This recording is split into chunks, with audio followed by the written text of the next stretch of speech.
ಇಲ್ಲಿಂದ Indian fielding coach Dilip ಅವರ ಯುಗಾಂತಿ ಆಗಿದೆ ಗುರು. ಹೌದು ಗುರು, ದಿಲೀಪ್ ಅವ್ರನ್ನ ಈಗ ಟೀಮ್ ಇಂಡಿಯಾ ಒಂಥರ ಟೀಮ್ ಇಂದ ಹೊರಗಡೆ ಆಗ್ತಾ ಇದೆ. ಏನಕ್ಕೆ ಅಂತ ನೋಡೋಣ. ಅದಕ್ಕೂ ಮುಂಚೆ ಚಾನಲ್ ಸಬ್ಸ್ಕ್ರೈಬ್ ಇಲ್ಲ, ಪಟ್ ಅಂತ ಸಬ್ಸ್ಕ್ರೈಬ್ ಆಗಿದ್ರು. ಅದೇ ರೀತಿ ವಿಡಿಯೋ ಲೈಕ್ ಮಾಡಿ, ವಿಡಿಯೋ ಮೇಲೆ ಶೇರ್ ಮಾಡಿ. ಬನ್ನಿ ಗುರು, ಇವರು ದಿಲೀಪ್ ಅವರು ರಾಹುಲ್ ದ್ರಾವಿಡರ ಕೋಚಿಂಗ್ ಪೀರಿಯಡ್ ಇಂದಲೂ ಕೂಡ ಇಂಡಿಯನ್ ಟೀಮ್ ನ ಫೀಲ್ಡಿಂಗ್ ಕೋಚ್ ಆಗಿದ್ರು. ನಮಗೆ ದಿಲೀಪ್ ಅವರು ಅಂತ ಅಂದ್ರೆ ಒಂದು ನೆನಪಿಗೆ ಬರೋದು ಯಾವ್ದಪ್ಪ ಅಂದ್ರೆ, ಅವರು 2023 ವರ್ಲ್ಡ್ ಕಪ್ ಅಲ್ಲಿ ಇಂಡಿಯನ್ ಟೀಮ್ ಫೀಲ್ಡಿಂಗ್ ಅಲ್ಲಿ ಯಾವ ಪ್ಲೇಯರ್ಸ್ ಚೆನ್ನಾಗ್ ಆಡ್ತಾರೆ ಅವ್ರಿಗೆಲ್ಲ ಒಂದು ಸ್ಪೆಷಲ್ ಆಗಿ ಒಂಥರ ಗಿಫ್ಟ್ ಕೊಡೋದಾಗಿರ್ಬೋದು, ಮೆಡಲ್ ಕೊಡೋದಾಗಿರ್ಬೋದು, ಈ ರೀತಿ ಎಲ್ಲಾ ಮಾಡ್ತಾ ಇದ್ರು ದಿಲೀಪ್ ಅವರು. ಪ್ರತಿ ಮ್ಯಾಚ್ ಕೂಡ ಒಂದು ಹೊಸದಾಗಿ ಏನಾದ್ರೂ ಒಂದನ್ನ ಮಾಡ್ಕೊಂಡ್ ಬರ್ತಾ ಇದ್ರು. ಆ 2023 ODI ವರ್ಲ್ಡ್ ಕಪ್, ಆ ವರ್ಲ್ಡ್ ಕಪ್ ಒಂಥರ ಹಿಸ್ಟಾರಿಕ್ ವರ್ಲ್ಡ್ ಕಪ್ ಆಗಿತ್ತು ಇಂಡಿಯನ್ ಪ್ಲೇಯರ್ಸ್ಗೆ ಮತ್ತು ಫ್ಯಾನ್ಸ್ಗೆ. ಏನಕ್ಕೆ ಅಂದ್ರೆ ಆ ರೀತಿ ದಿಲೀಪ್ ಅವರು ಆ ರೀತಿ ಮಾಡ್ತಾ ಇದ್ರು, ಆ ರೀತಿ ಪ್ಲೇಯರ್ಸ್ ಗಳಿಗೆ ಉರ್ದುಂಬಿಸ್ತಾ ಇದ್ರು, ಸಖತ್ತಾಗಿ ಮಾಡ್ತಾ ಇದ್ರು. ಆದ್ರೆ ಬರ್ತಾ ಬರ್ತಾ ಬರ್ತಾ ದಿಲೀಪ್ ಅವರು ಸಖತ್ತಾಗಿ ಮಾಡ್ತಾ ಇದ್ರು ಕೂಡ ಅವರ ಏನಪ್ಪಾ ಲಾಸ್ಟ್ ಟೆನ್ಯೂರ್ ಎಂಡ್ ಆಗಿದಾಗ ಚಾಂಪಿಯನ್ಸ್ ಟ್ರೋಫಿಯಲ್ಲಿ ಮತ್ತೆ ಒಂದು ವರ್ಷಕ್ಕೆ ಟೆನ್ಯೂರ್ ನ ಇದ್ ಮಾಡಿದ್ರು. ಸೆಪ್ಟೆಂಬರ್ ಅಲ್ಲಿ ಆಗಿದ್ರಿಂದ, ಚಾಂಪಿಯನ್ಸ್ ಟ್ರೋಫಿ ಸೆಪ್ಟೆಂಬರ್ ಅಲ್ಲಿ ಎಂಡ್ ಆಗಿದ್ರಿಂದ ಮತ್ತೆ ಒಂದು ವರ್ಷ ಅವ್ರಿಗೆ ಪ್ರಮೋಷನ್ ಕೊಟ್ಟಿದ್ರು.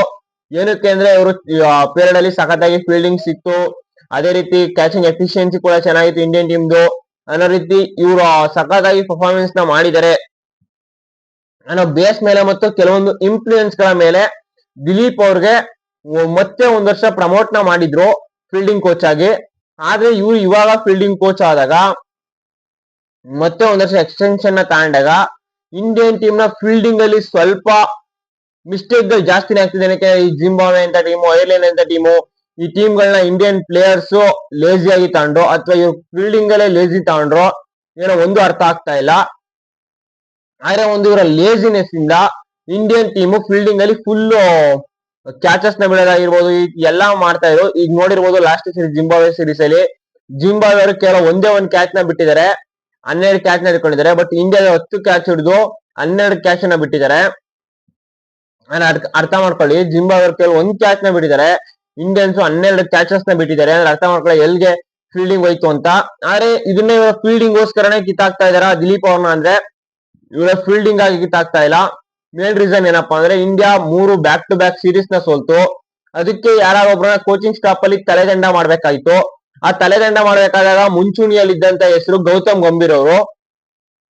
ಗೌತಮ್ ಗಂಭೀರ್ ಅವ್ರನ್ನೇ ತೆಗ್ದಾಕಿ ಗೌತಮ್ ಗಂಭೀರ್ ಅವರೇ ಬೇಡ ಬೇಡ ಅಂತ ಅಂತಿದ್ದ ಟೈಮಲ್ಲಿ ಆದ್ರೆ ಈ ಗೌತಮ್ ಗಂಭೀರ್ ಅವ್ರನ್ನ ತೆಗಿಯಕ್ಕೆ ಆಗ್ಲಿಲ್ಲ. ಏನಕ್ಕೆ ಅವ್ರನ್ನ ODI ವರ್ಲ್ಡ್ ಕಪ್ 2027 ಗೆ ಇಟ್ಕೊಳ್ಳೇಬೇಕು ಅನ್ನೋ ಒಂದು BCCI ಪ್ಲಾನ್ ಇದೆ.